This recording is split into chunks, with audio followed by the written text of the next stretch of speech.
Akaky AKM Zakaria, শিল্পী সেলিম দাউদ কোয়াইশিস মনে। ষোলশহর চশমা হিলের পাহাড়ে সেলিম ভাইয়ের সাথে যাচ্ছি। সেলিম ভাই এখনো বলেননি তিনি কোথায় আমাকে নিয়ে চলছে। হল বা জিজ্ঞাসা ও ভাবান্তর নেই। এর রুটিকে প্রথম বর্ষ থেকে দেখে আসছি। নিজ মনে গুনগুন করে পায়ে পায়ে কেমন একটা ঘূর্ণন দিয়ে বাতাস কেটে সন্তর্পণে হেঁটে চলে। এই মানুষটিকে ঘিরে এক অতল রহস্য আমার কাছে। কেমন কলেজ আঙিনায় যেদিন প্রথম এসেছি তখন থেকেই দেখেছি লোকটিকে ঘিরে বিভিন্ন বর্ষের ছাত্রছাত্রীর ছোটখাটো একটা জটলা লেগেই থাকে।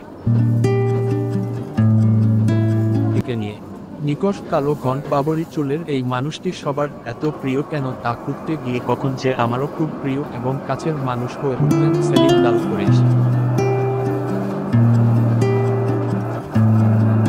পারলেও এটুকু বুঝলাম আমি তার বাসায় যাচ্ছি। আঁকাবাঁকা চড়াই উঁচাই মেঠোপথ পেরিয়ে বাউন্ডারি ঘেরা গেটের ভিতরে বেশ বড়সড় একটা মাঠ, তার শেষ প্রান্তে দোতলা স্কুল ঘরের মতো একটি ঘর। পশ্চিম প্রান্তের দরজা দিয়ে আমি আর সেলিম ভাই ঢুকলাম। আমার ভালো লাগার অনুভূতিতে পড়লাম। ইজেলের ডার্ক প্রুশিয়ান ব্লু আর ক্রিমসন লেকের সংমিশ্রণে যে পেইন্টিং আছে তার প্রতি আমার আকর্ষণটা যেন একটু বেড়ে গেল।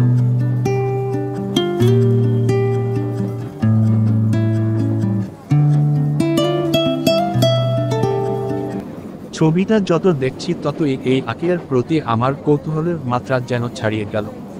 ঠিক করলাম এই লোকটার সাথে যে করেই হোক আমার গভীর বন্ধুত্ব করতে হবে।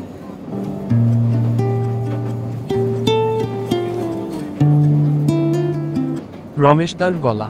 রমেশ রায়, তিনি সেলিম ভাইয়ের ক্লাসমেট সহপাঠী। কি এক অজ্ঞাত কারণে তিনি পঞ্চম বর্ষে আর সেলিম ভাই চতুর্থ বর্ষে। রমেশ দা তখন রান্না করছিলেন। তিনি চমৎকার রান্না করেন, নিখাদ ব্রাহ্মণ পাচক। এই ঘরে তারা তিনজন থাকেন। মিহির নামে আরেকজন মিলে ওনারা তিনজন সেখানে থাকেন। সদা হাস্য মিহির মল্লিক দারুণ রসিক প্রিয়। আমার পিছনে জোরে থাপ্পড় মেরে বললেন,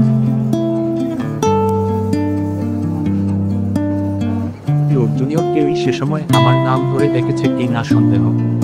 এর কারণ হয়ে একটাই, যা আমি আর্ট কলেজে ভর্তি হবার আগে বগলদাবা করে ফুল সাইজের বোর্ড নিয়ে সারা শহর চষে বেড়াতাম।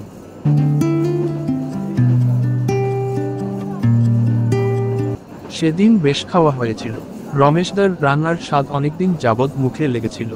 এরপর যখনই কলেজ ছুটি হতো আমি তককে তককে থাকতাম কখন সেলিম ভাই শহরের বাসায় যাবেন।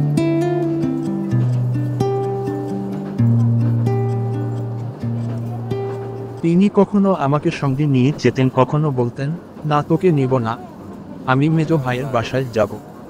মেজো ভাই বলতে শাহজাহান ভাই।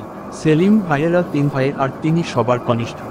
সেলিম ভাই ছবি আঁকেন অতলান্তর ডার্কের মধ্যে ইয়ালো আর ক্রিমসন লেকের অপূর্ব লুকোচুরি রেখার ছন্দবদ্ধ টানের দামি উইনসন নিউটন রঙের চকচকে ভাব। তার ছবি দেখছি আর একটা শেপ অবয়ব আবিষ্কার করছি। না তো হয়ে প্রশ্ন করতেই উত্তর দিলেন, চিত্রকরকে যদি ছবি বোঝাতে হয় তাহলে সে ছবি না আঁকাই ভালো। ছবি যদি না আঁকতাম তাহলে অবশ্যই লেখক হতাম। ছবি সম্পর্কে কথা বলা আর্টিস্টদের কাজ নয়।